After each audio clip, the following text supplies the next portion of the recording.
ஒரு அமைதியான கிராமத்தில் மீரா என்ற ஒரு அன்பு உள்ளம் கொண்ட பாட்டி தனியாக வாழ்ந்து வந்தாள்.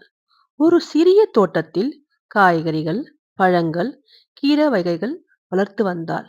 ஒரு நாள் நல்ல வெயில். அப்போது அவள் வீட்டுக்கு அருகே உள்ள ஒரு மரத்தின் கீழ் சோர்ந்து காயங்களுடன் கிடந்த ஒரு கழுதையை பார்த்தாள்.